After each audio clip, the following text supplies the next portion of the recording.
Okay, I've been. I've heard a lot of nonsense from people about the whole crime and guns correlation. You know, some people say that, well, the U.S. their crime rate is still very high, and of course it's still very high. But here's the facts. Here are the facts. People who are against gun rights, people who are pro-gun control, who want heavy regulation and want guns to be restricted, they have argued for years that if you put more guns out on the street, you're going to have more crime. The bad guys will get a hold of them, and there will be more violence. They have been arguing this for years. So when Barack Obama was elected president of the United States in 2008 and came into office in 2009, there was a huge gun scare. People were afraid that he was going to take their guns, so to speak. You know, that's what people were afraid of. And they were afraid of that. They had other fears as well. They had fears about the economy. They had fears about economic collapse. There was a lot of things going on at the time. So there was a huge rush on ammunition, a huge rush on guns.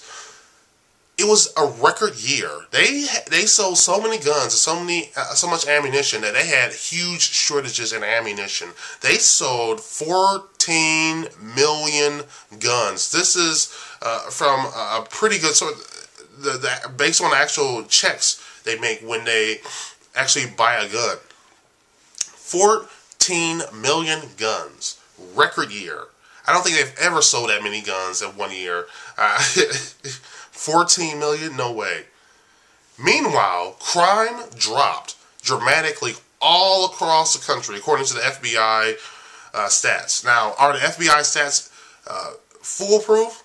Of course not. Are they beyond reproach? Or are they to the point where you can never challenge them? Of course not. In school, I learned that there's many different ways that law enforcement can sort of beef up crime or sort of make it a lot less. For example, if there's a simple attack, a simple fight, the police could charge somebody with a lower offense, or they can let those guys go. Or if they want crime to go up, they can charge somebody with assault and battery. That's an example of how police can beef up the crimes and how they can sort of lower the crimes. Here's the problem. Here's how I know that crime definitely decreased last year. Murder.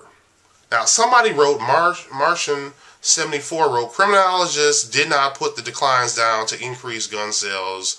Only that biased article that you link does. How? Have a look at who wrote it.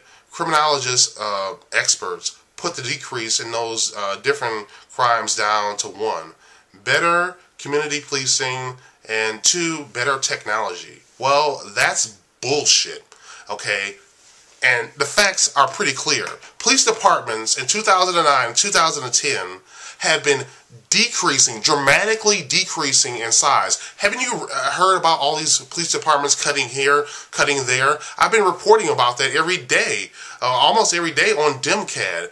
There's always police departments being cut. And it's been pretty dramatic in the last 2 years. So how can you say that it's better community policing when you have less people to even do the policing to begin with? That's nonsense.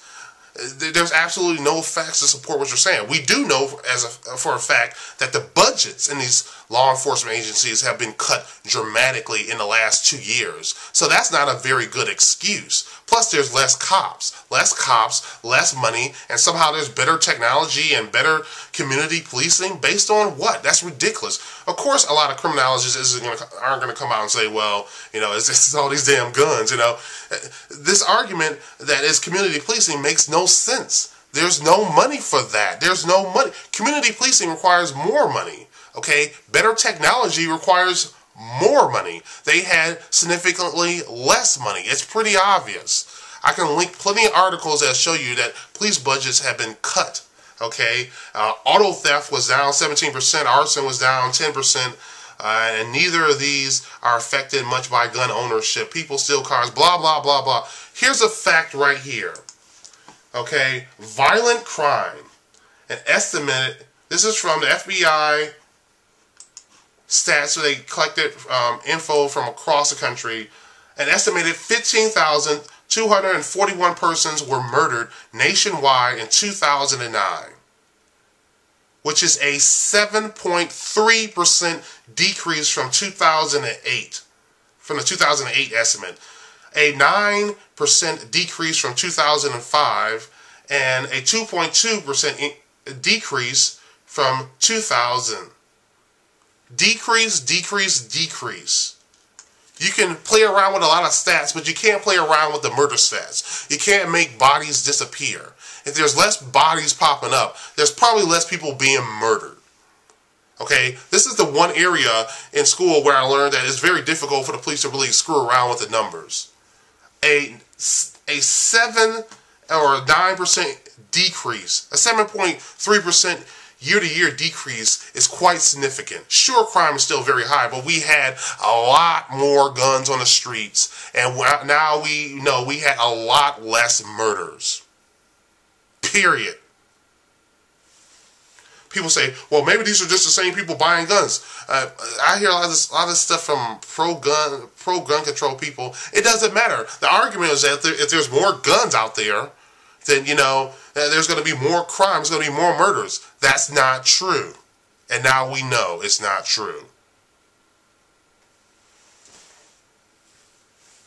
It just really pisses me off. And people, they don't want to hear the facts. They don't want to hear the truth. They just roll their eyes, and then they continue to believe whatever the hell they want to believe.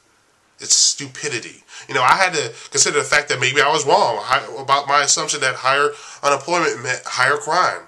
Obviously, that's not true. I'm not going to sit up here and try to BS my way into saying, whoa, whoa, whoa, whoa, whoa. No, the numbers show that I was wrong. So people need to look at the facts right here and stop this nonsense about how we got to get the guns away from the law-abiding citizens.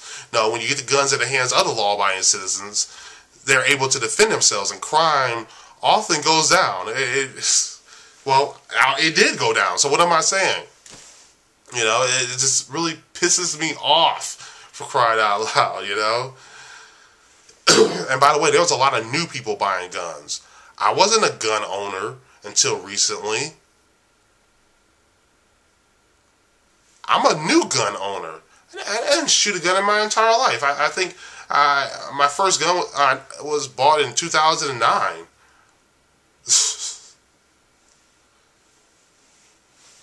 Anyway, guys, you tell me what you think. Please spread this video around. People need to hear this. Please. I'm tired of the nonsense. Alright, have a good day. And remember, the future belongs to those who prepare for it today. This is the DimCAD 2 channel. Bye.